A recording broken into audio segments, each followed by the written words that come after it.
Let's get our panel to give their thoughts on various aspects of the game in a little rapid fire that we've got here. So let's start with the best knock of the tournament. I'm sorry, it's recency bias. Surya, this knock, I've seen many great knocks, I've not seen something like this. Surya's knock against Zimbabwe was outstanding. I think Virat has to be there. There was Glenn Phillips' innings as well. I think these two and Surya's innings. So these three knocks were outstanding knocks of this World Cup for sure. Yep. So it's always good to have a difference of opinion, which doesn't suggest that Joy didn't like Virat's knock or Zaheer didn't like Surya's knock. It's just that we're picking one for the moment that we feel is absolutely top of mind. From the batters, we move to the bowlers in terms of the best spells. There were so many. Ngidi, of course, stands out. Sikandar Raza, Shadab's key 2 wickets. Trent bowled. Anrich Nokia. Zaheer, I'll come to you first on the bowlers. I think Ngidi. Ngidi's spell against India was superb one. Surya was the lone ranger there, and he really put India's batting lineup under pressure by picking those wickets. I'm going to make an unusual choice. Mine is Santner. He took his 3 wickets against Australia, and the reason is he was consistent throughout, but in the right conditions, getting Finch out, getting Stoinis out, getting those wickets at a time when they just didn't give the Australian team a chance to do anything. And I think it's reflective of the way Santner has bowled in this tournament.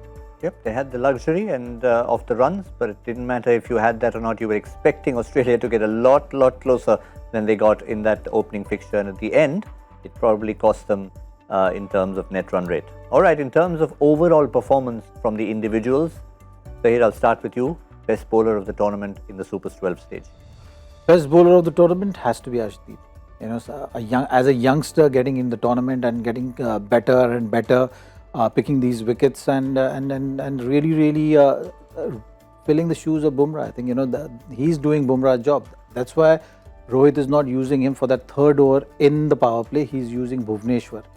He's keeping his 2 overs because he's specifically been part of this playing 11 with the additional responsibility of taking those back-end overs. Bowler for you? Sam Curran. It was between Hasaranga, Arshdeep and Sam Curran. I'm just gone for Curran just because, again, his death bowling has been so outstanding, and even when he's not got anywhere, his variation has given you. He's given you wickets, he's given you variations, he's given you death bowling, he's given you economy, he's given you everything. I mean, what Surya has done with the bat, Sam Curran has done with the ball. Yeah, the batters, the bowlers, but you cannot ignore the fielding. We've had some wonderful fielding efforts, but in terms of the fielders going and snaffling the catches, today we had one very key with Roelof van der Merwe, which probably really sealed the game for Netherlands. It changed everything in terms of bringing 2 teams back into the tournament from the dead. So that could be one contender, but I'm not going to influence anyone. Joy, I'm going to come to you first on this. You took away everything I had to say. Van der Merwe, 2 reasons. Taking that catch against you've played for that country as well. So you've played for South Africa and you've taken a very difficult catch. So 2 things about the catch. Degree of difficulty, running backwards is always difficult because your ball is behind your back. The second is this match situation. At that point, that wicket was crucial. It was Miller, I think, right? Yep. It was Miller, and that really changed the match for them. So the pressure, the time that, okay, if I take this catch, if I miss this catch, this match could be gone from my hands. I said this is the catch of the tournament for me so far. Sun overhead as well, changed the tournament, changed the match for Netherlands, for South Africa, for Pakistan, for Bangladesh. One catch can make such an impact. Zaheer, are you still going with Roelof or do you have another contender? I think Glenn Phillips. That fielding in the boundary line, that kind of a dive, that kind of a judgment to reach to the ball, it's always tough one. When you're fielding at point or mid wicket or in the circle, your reaction time, somehow your base is strong to just dive and you dive. But when you are fielding on the boundary line, the catch was nowhere in his reach. Judging that, timing your dive, I think that is something which you don't see often. So Glenn Phillips' catch has to be right up there. The closest I've seen to it in recent times is Tim Seifert, not on a cricket field, taken him to a diving academy in the Caribbean and he was diving off the diving board, pretty much like Glenn Phillips was doing on a cricket field. Much easier to do it when you're going into a body of water. No, absolutely. Parallel to the ground, what Phillips' unbelievable athleticism. I mean, not just creating one more catch he took, some of the fielding he's done, he's been absolutely amazing. What a tournament he's had. Best among the rest, the teams that may not have made it, but still have made enough of an impression for you in the tournament. Ireland. very consistent. I think they got bright future ahead of them. Very soon they will be competing at this level with the intent which everyone will be concerned of. I'll go the Netherlands just because of the way they finish. Sometimes smaller countries, when they close to victory, they suddenly lose it. They think, oh, we're so close, we're going to do it. They held their nerve against South Africa. They were calm, they held their nerve, they held their catches. Very rarely. They dropped one catch in the end, which was, at that point in time, the match was out of their contention. But they held their catches, they held their nerve. I think for me, it's the Netherlands. What a finish to the tournament they've had. All right, we've saved the best for almost last. The best match of the tournament. We've had some crackers. It's been quite a tournament, and I'm not going to throw anything out there. I'm just going to go straight Zaheer Khan best match. Has to be India-Pakistan. There's no doubt about it. How many 28 to get of 8 deliveries with that kind of a pressure, the atmosphere. I think that match was the match of the tournament so far.